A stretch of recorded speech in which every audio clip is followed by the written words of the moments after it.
Cualquier ejército es mucho más poderoso que cualquier grupo criminal. El Estado puede aplastar fácilmente al cártel Jalisco Nueva Generación sin ningún problema. El tema es que la detención de un capo es una decisión política.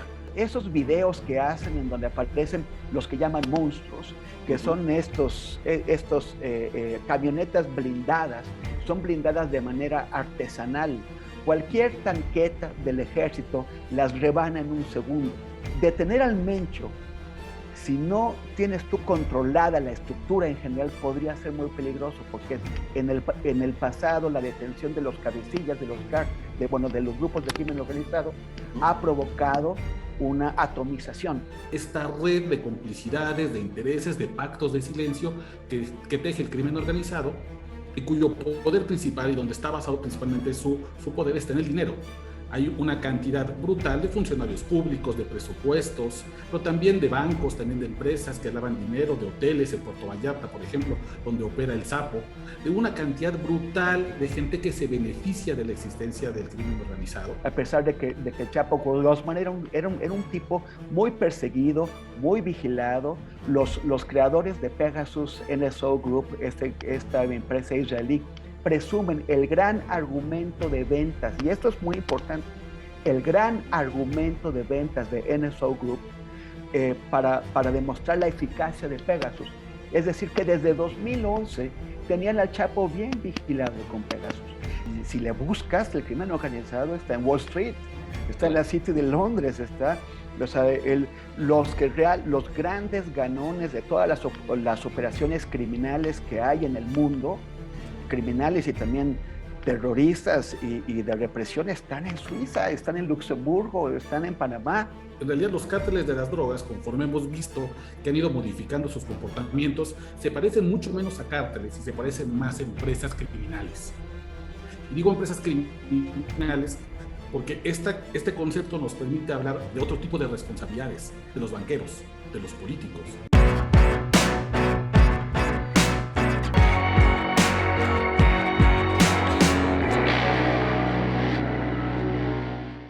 ¿Qué tal? ¿Cómo están, amigos de Revelaciones? Este día les vamos a presentar este espacio de análisis y reflexión relacionado con el narcotráfico, el narcopoder, la relación con los medios de comunicación. Y para ellos precisamente se encuentran dos grandes periodistas, dos amigos a los que tengo el honor de saludar en este espacio. Temoris Greco. Temoris, ¿cómo estás? Mucho gusto, Jesús. Es un placer estar contigo y con el querido Oscar también. Efectivamente, el gran Oscar Valderas. Oscar, ¿cómo andas? Bien, Jesús, muchas gracias por la invitación y abrazo a ti y a mi querido Temoris.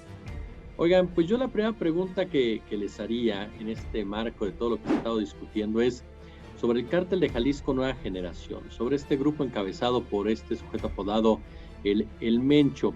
¿De qué tamaño es el cártel de Jalisco Nueva Generación? Pero lo que no, vamos a llamarla así, lo que uno no puede llegar a comprender, y por eso lo buscamos ustedes que son los expertos. Es un cártel que ya tentó contra un jefe de la policía en la Ciudad de México, ahora lanza una amenaza a medios nacionales, a una periodista perfectamente ubicada, como es el caso de Azucena Oresti. ¿Qué busca el cártel de Jalisco Nueva Generación? ¿Cuál es el comportamiento de este cártel, Oscar? Bueno, yo te diría, para responder tu primera pregunta, yo creo que el cártel Jalisco tiene dos dimensiones: la dimensión de la propaganda que ellos mismos han hecho y la dimensión real del poder de fuego y de dinero que tiene el cártel Jalisco. La primera es sin duda producto de la mente de Nemesio Ceguera Cervantes, un tipo que ha entendido muy bien la propaganda del terror e incluso suele girar instrucciones a sus sicarios para que se dejen fotografiar con el rostro descubierto, tomando una carretera para tener un espectacular paisaje y pueda mostrarse supuestamente el arsenal, el poder del cártel imbatible. Y evidentemente esto responde a una narrativa que le conviene a ellos, en el que supuestamente son el cártel todopoderoso, el grupo criminal más importante, no solamente del país, sino del mundo, con millonarias ganancias provenientes de las drogas sintéticas que elaboran para Asia, para Oceanía, para Europa, que han conquistado casi todos los mercados de drogas en el mundo. Pero otra es en realidad la verdadera dimensión de un cártel de las drogas, y es que no hay un grupo criminal, ni en México ni en el mundo, que pueda rivalizar contra el poder del Estado-Nación. Cualquier ejército es mucho más poderoso que cualquier grupo criminal. Basta ver estas demostraciones de músculo del Cártel Jalisco Nueva Generación y compararlas, por ejemplo, con los desfiles militares que se hacen en septiembre. Y no hay punto de comparación. El Estado puede aplastar fácilmente al Cártel Jalisco Nueva Generación sin ningún problema. El tema es que la detención de un capo es una decisión política, no estratégica y no técnica. Y aquí es donde yo creo que vale la pena poner al Cártel Jalisco en su justa dimensión. Sí es un grupo peligroso, sí es un grupo que por supuesto tiene una presencia importante y un dominio aún más importante en algunas zonas del país, pero definitivamente me parece que hay que comenzar a discutir su verdadera dimensión, su verdadero tamaño y además la responsabilidad que tiene el Estado mexicano con los recursos que tiene como país para ir detrás de ellos y acabarlos cuando se vuelven demasiado peligrosos. Y por supuesto que el Cártel Jalisco Nueva Generación ya ha dado señales de que son demasiado peligrosos. El atentado contra Omar García Harfuch es uno, las amenazas contra la periodista Susana Oresti son otras, pero también cómo han impuesto zonas de silencio en distintas partes del país demuestran que son evidentemente un enemigo para el país y para la democracia. ¿Y qué, Temoris? Bueno, yo estoy de acuerdo con lo que está comentando Oscar. A mí me gustaría comparar todo esto que ha hecho el CJNG con lo que hizo en 2014 el grupo extremista Estado Islámico, el que llaman ISIS. Estado Islámico hizo unas operaciones de propaganda muy sofisticadas, aunque es un grupo que apela a creencias prácticamente medievales. Hizo operaciones de comunicación muy sofisticadas para aterrorizar. Creció en Siria y después invadió Irak, utilizando el terror que generaba mediante una serie de videos muy bien producidos. Y con esos videos, por ejemplo, llegó a la toma de una gran ciudad en el norte de Irak que se llama Mosul, donde 800 combatientes la tomaron porque 30,000 soldados iraquíes huyeron despavoridos y abandonaron la ciudad y se fueron porque venían aquellos que se decían invencibles y no fue un ejército, fue un grupo de milicias kurdas quienes finalmente pararon a Estado Islámico, porque dijeron, es que aquí sí pueden ser terribles y todo eso, pero si no los paramos, nos van a hacer pedazos y van a acabar con nuestras familias y aquellos lugares donde vivimos. Lo que está intentando proyectar el CJNG es algo parecido, somos un grupo imbatible, no pueden con nosotros nadie. Pero eso no solamente les sirve para espantar a sus rivales, también sirve para justificar la inacción del Estado. Y esto es siempre fundamental. La idea de que la mitología del narcotráfico, porque la actividad real existente del narcotráfico está envuelta en muchas capas de la mitología. La mitología del narcotráfico sirve para varias cosas. Una de ellas es para justificar el despliegue de efectivos militares en zonas en donde lo que están realmente haciendo es sometiendo a comunidades y a grupos civiles.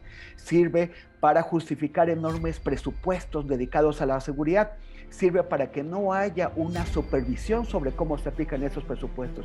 Sirve para darle autonomía a las fuerzas, tanto a la policía como al ejército como a la marina, porque nadie lo supervisa con el tema de que están representándonos o defendiéndonos en este combate contra esos peligrosísimos enemigos. Y sobre todo también sirve para explicar para que la gente se imagine que sí efectivamente hay una razón sólida para que estos grupos se mantengan en posesión de estos territorios, para que estos grupos no sean expulsados, por ejemplo, de las zonas de Michoacán en donde están combatiendo, para que esas carreteras no sean liberadas, para que la policía y el ejército se comprometan apenas a liberar una carretera por unas horas al día, lo cual es absurdo. Cuando tú dices, bueno, nos comprometemos a tener de las 10 de la mañana a las 6 de la tarde la carretera que comunica a Aguililla transitable, lo que estás diciendo es que de las 6 de la tarde a las 10 de la mañana le estás concediendo la posesión, el control a un grupo criminal. Esos videos que hacen en donde aparecen los que llaman monstruos, que son estos camionetas blindadas, son blindadas de manera artesanal. Cualquier tanqueta del ejército las rebana en un segundo. O sea, no son o sea, no fueron hechas con tecnología profesional, fueron hechas por señores que están en algún lugar de Apatzingán o de algún lugar así y que están improvisando, no tienen la capacidad para hacerlo. Sin embargo, generan esta idea y no vemos esa decisión de realmente combatirlos. Detener al Mencho, si no tienes tú controlada la estructura en general, podría ser muy peligroso, porque en el pasado la detención de los cabecillas de los grupos de crimen organizado ha provocado una atomización, que se dividan en muchos grupos en pugna y esto genera un incremento de la violencia. Tendría que haber una operación de inteligencia para poder controlar el cártel, además de detener a sus cabecillas. Ahora, hace un momento mencionabas, Oscar, y ahorita coincido mucho con lo que también dice Temoris, voluntad política.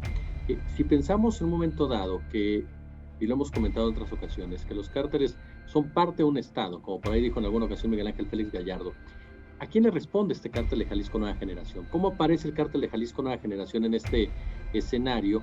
¿Y a qué facción de esta élite política empresarial que es el crimen organizado estaría respondiendo? ¿Por qué esta falta de voluntad política para ir sobre ellos?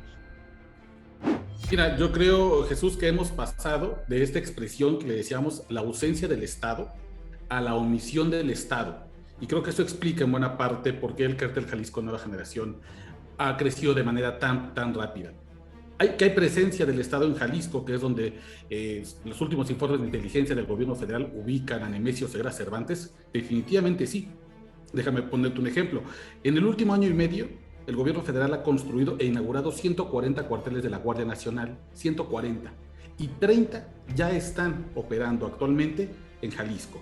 Uno de ellos, el más recientemente inaugurado, que fue inaugurado en Tequila, se supone que está muy cerca de donde Nemesio Ceguera Cervantes podría estar escondido, de acuerdo con las últimas fuentes del Centro Nacional de Inteligencia.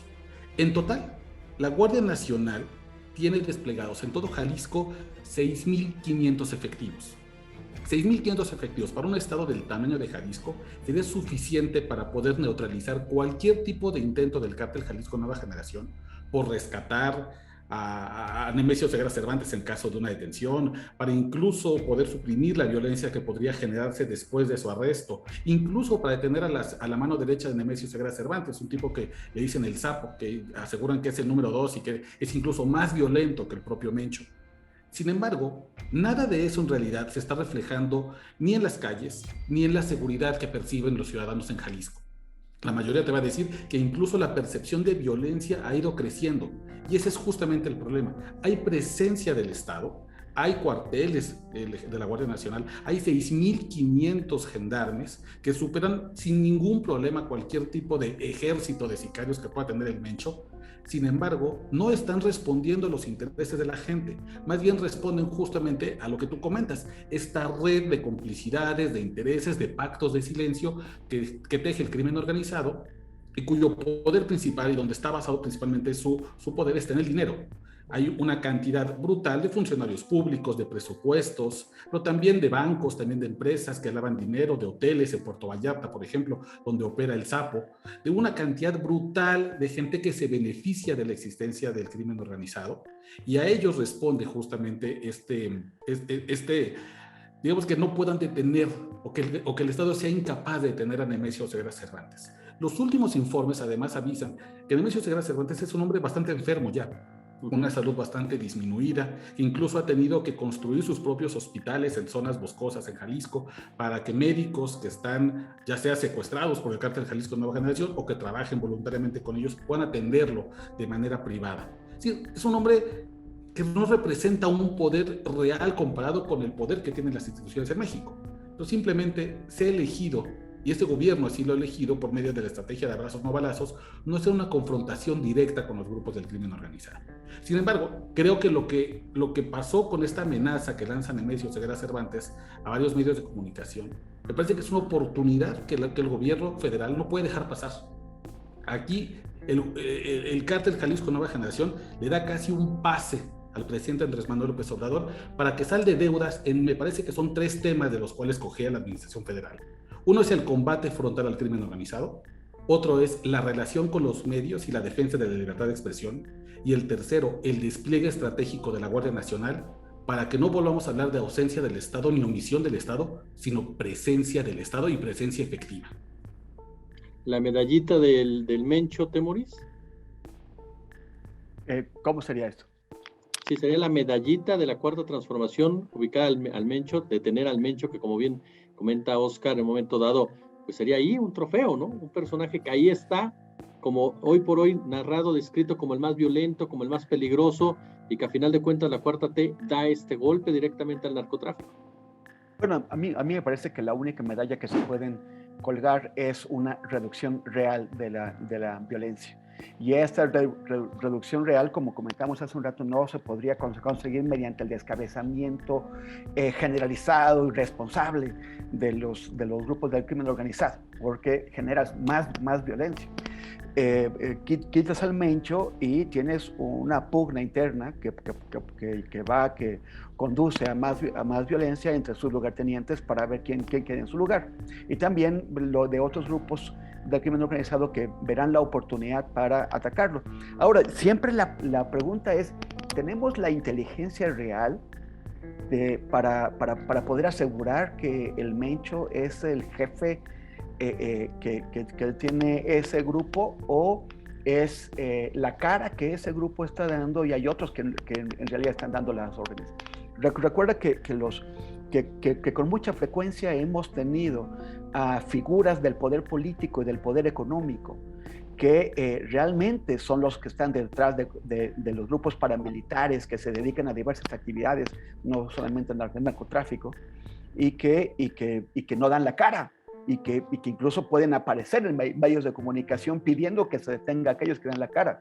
Lo del Chapo Guzmán, un personaje que ha sido acusado o fue señalado como el capo más rico del mundo, como el jefe de la Federación de Sinaloa, a pesar de que Chapo Guzmán era un tipo muy perseguido, muy vigilado. Los creadores de Pegasus NSO Group, esta empresa israelí, presumen el gran argumento de ventas, y esto es muy importante, el gran argumento de ventas de NSO Group para demostrar la eficacia de Pegasus.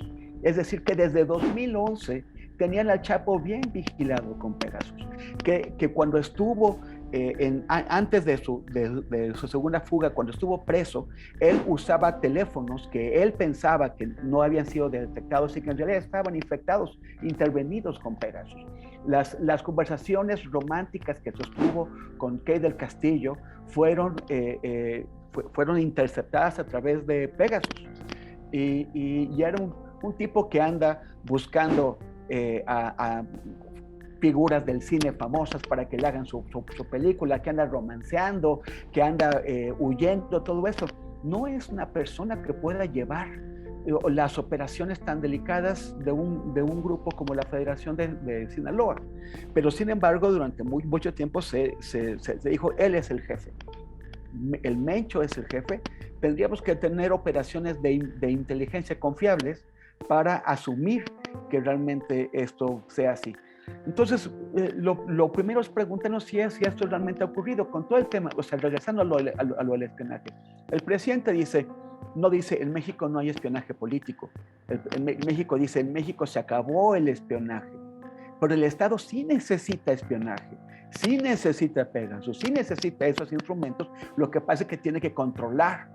O sea, no existe la legislación ni los órganos de vigilancia para asegurarnos de que las agencias de inteligencia utilicen estos sistemas para espionar a los criminales en lugar de estarnos espiando a los periodistas y a los políticos, rivales del Estado, ¿no? Entonces, sí necesitamos esas operaciones de inteligencia. Yo no sé. O sea, si efectivamente no hay espionaje, pues ¿cómo podemos averiguar qué es lo que está pasando adentro de estos grupos? Ahorita mencionabas el tema de Pegasus. Uno de los periodistas que estaba siendo vigilado, a final de cuentas, fue ejecutado.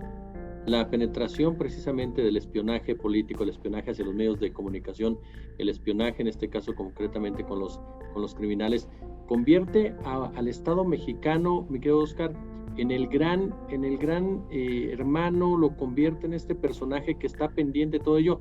Entonces, para justificar que no los agarren, pues simplemente yo creo que no tienen argumentos más que esta narrativa, ¿no? Esta narrativa tradicional que nos hemos chutado durante 30 años por lo menos, de crear personajes como el Mencho, como el Chapo, como el Mayo, como los Beltrán, como el Señor de los Cielos, y al final caemos en esta lógica de tener al narcotraficante, pero no el narcotráfico.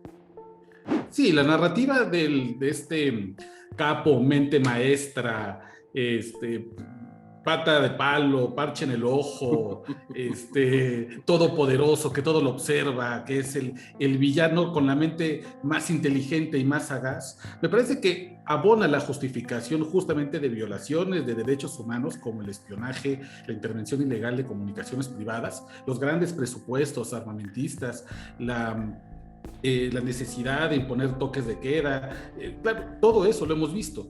Déjame rescatar una anécdota, Jesús y Temoris, cuando el gobierno federal estaba detrás de El Marro, el líder del cártel Santa Rosa de Lima, este grupo criminal local que tenía su principal ingreso a través del huachicoleo, bueno, se dijeron una cantidad brutal de cosas sobre El Marro, que era un enemigo jurado, por cierto, del Mencho, del cártel Jalisco Nueva Generación.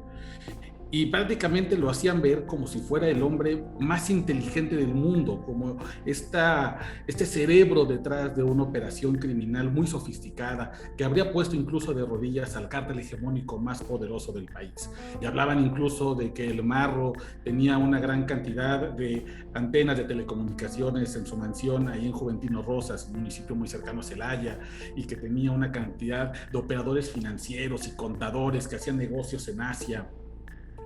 Hombre, la realidad es que El Marro es un hombre que cuando uno lo vio en los videos donde se dirigía contra Nemesio Ceguera Cervantes, era un tipo que no podía hilar sujeto, verbo, predicado.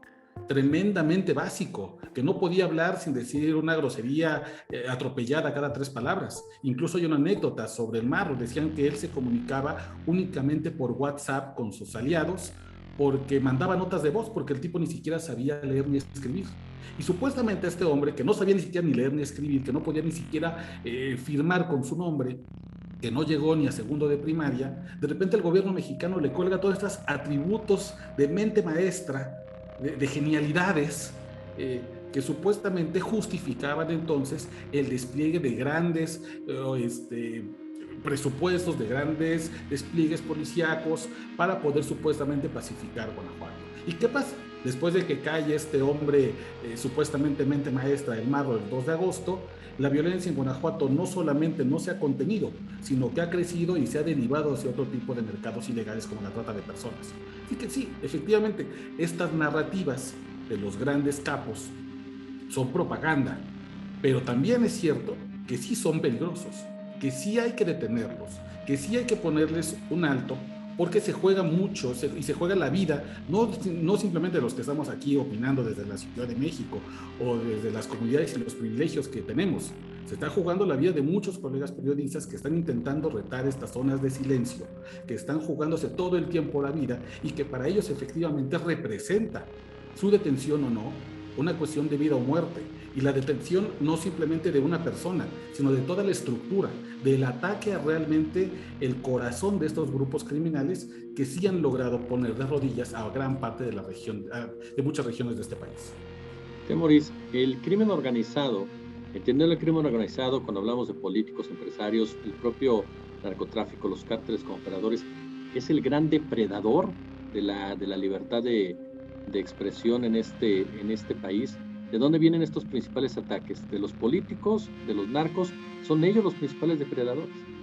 O sea, la cuestión es a qué llamas tú crimen organizado. O sea, ahorita Oscar hizo una descripción bastante elocuente de cómo pintan al crimen organizado, ¿no? O sea, si es el pirata cojo, ¿no? Tremendo, el capitán Garfio.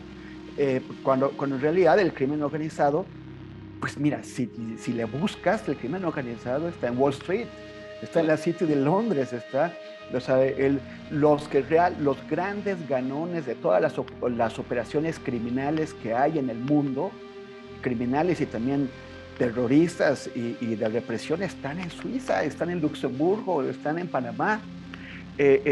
Mario Arturo Acosta Chaparro guardaba sus fortunas en Suiza y los suizos ahí se las guardaban y no había ningún problema. Hasta que un funcionario suizo que no aguantó eso, lo contó y aportó los papeles de cómo estos bancos hacían eso, o hacen eso, o sea, todavía lo hacen y lo van a seguir haciendo. Entonces, ¿quién está atrás de la violencia contra los periodistas? Sí, por ejemplo, Javier Valdés fue víctima del crimen organizado, digamos, clásico, digamos, de la tele. Sí, la amenaza contra Susana Uresti viene también de alguien clarísimo, pero muchas veces los periodistas y los defensores de los derechos humanos, las personas que protegen a las comunidades indígenas y rurales que luchan por el medio ambiente, son víctimas de empresas mexicanas y empresas transnacionales, de mineras, de empresas que tratan de expoliar el territorio, de aprovechar los recursos y a quienes la gente que vive en esos territorios pues le vienen sobrando. Son objeto de las agresiones de los políticos y muchas veces esos mismos políticos no son más que los representantes de estos poderes económicos.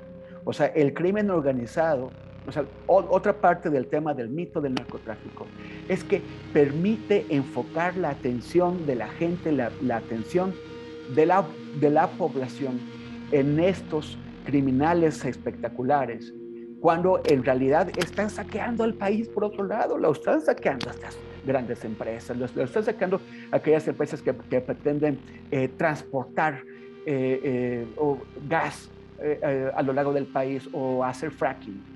O sea, el crimen organizado, la mayor parte de las veces es de cuello blanco, o sea, va con saco y corbata a las reuniones.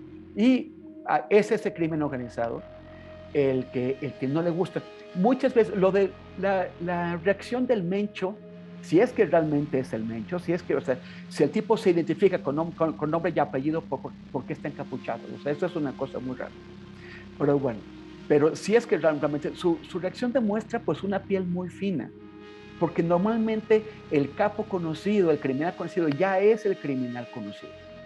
Ya que le adjudiquen más maldades, pues ya son más maldades.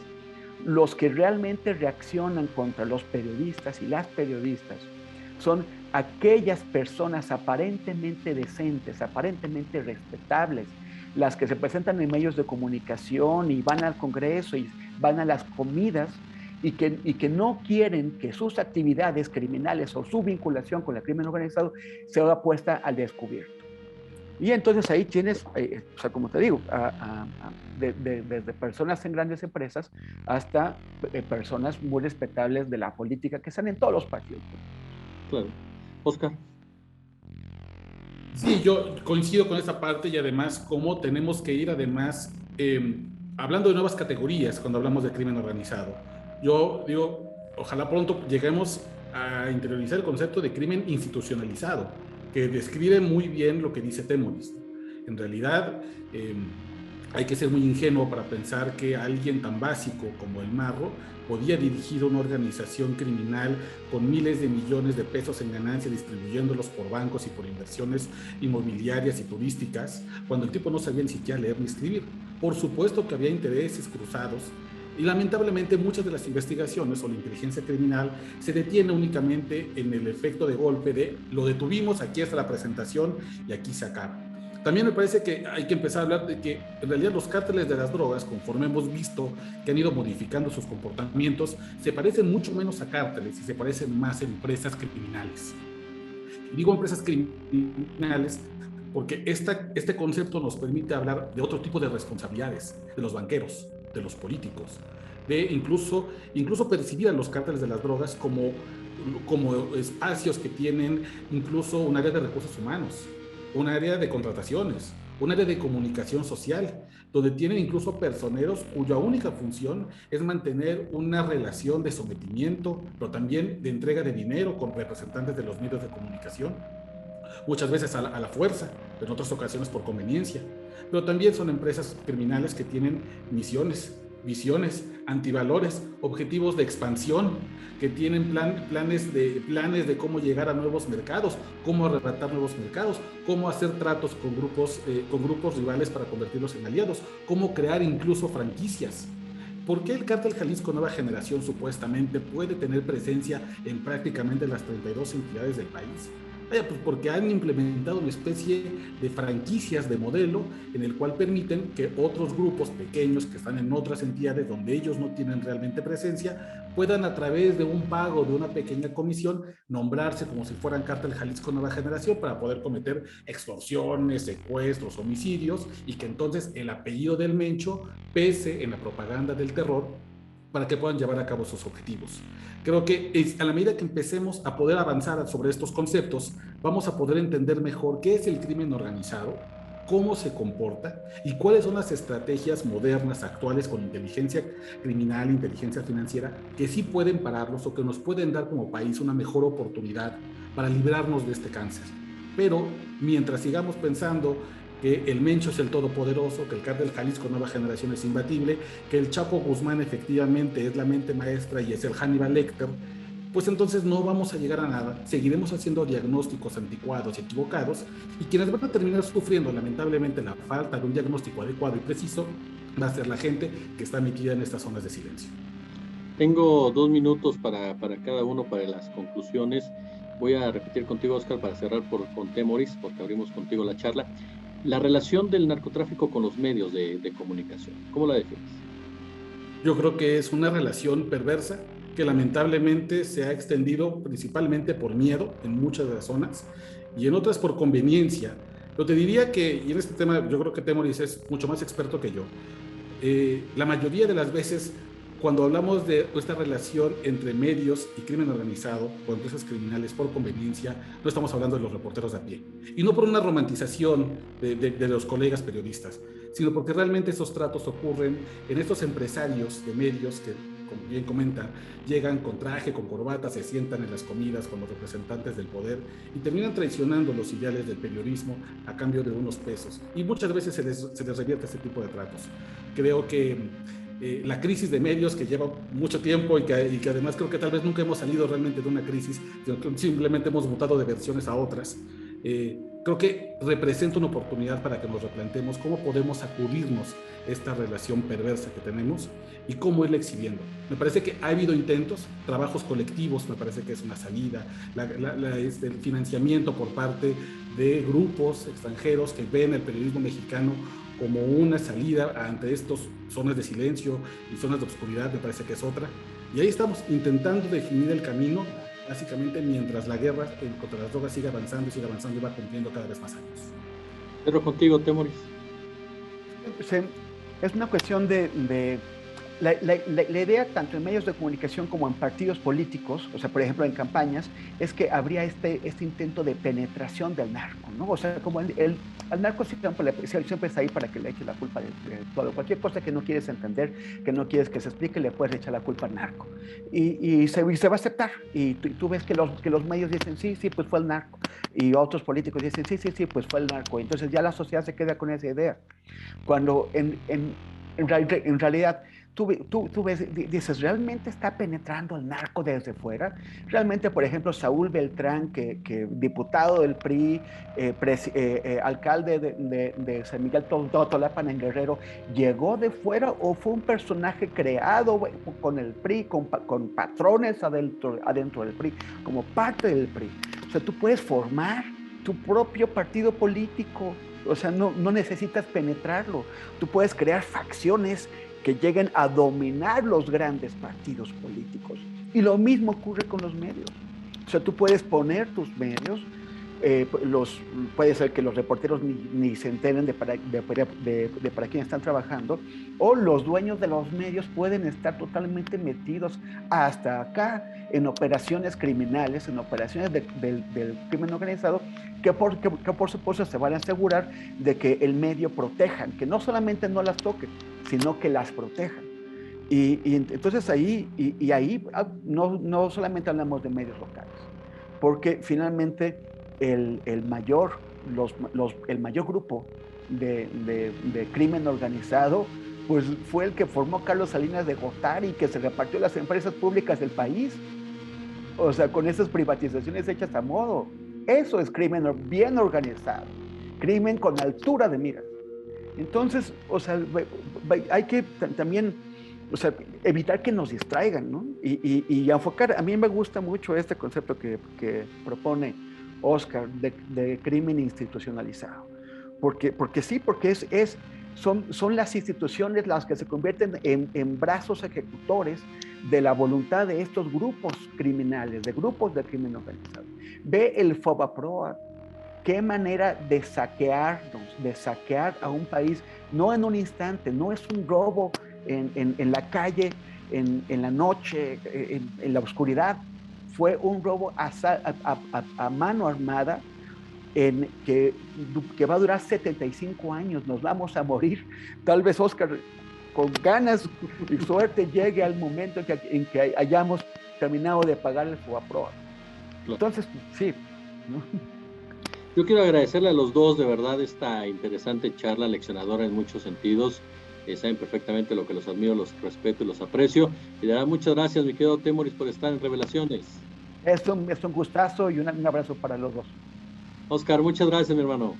Hombre, gracias a ustedes. Un abrazo a los dos.